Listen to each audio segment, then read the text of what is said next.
All right, and DD correspondent Sarah Coates is joining us from Tel Aviv to give more details on what is happening in and around the region. Hello, Sarah. Deal looking more and more unlikely. What are you getting for us?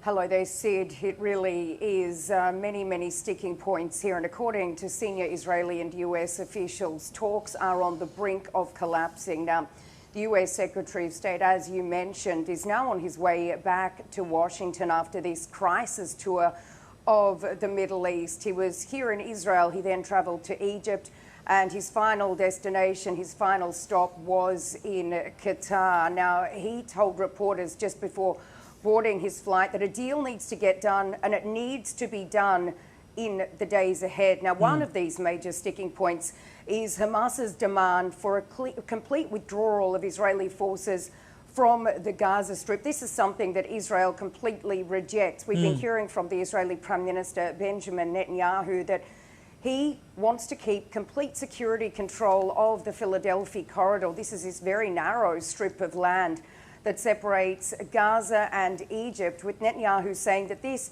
is vital for the security of Israel, meaning that it would stop weapons transfers from Egypt into Gaza. So one of the main sticking points, of course, is this, and this is drawing a lot of criticism from the hostages and Missing Families Forum.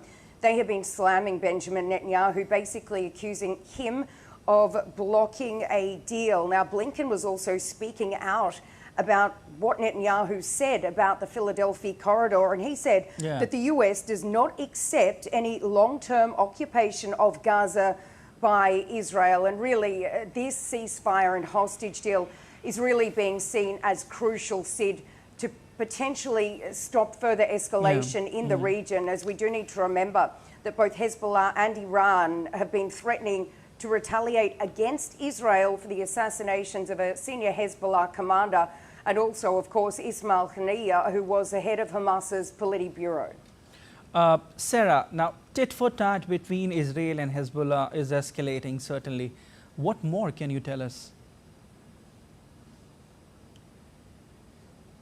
Well, certainly these cross-border attacks are continuing. Over the last few hours, Hezbollah has launched more than 50 rockets into northern Israel, a number of these hitting homes, injuring a man in his 30s. Now, we do have a statement actually from the IDF spokesperson. He just came out to say that Hezbollah has been firing indiscriminately at Israeli civilians, adding, "We will act accordingly." Now, these rockets came after Israel carried out yet another series of strikes on the Bekaa Valley. That's about 70 kilometres from the Israeli border in Lebanon, so very deep inside Lebanon, hitting weapons storage facilities, setting off a number of secondary explosions. Now, we do understand that some 20 people were injured in these firings, in these attacks, with one person killed.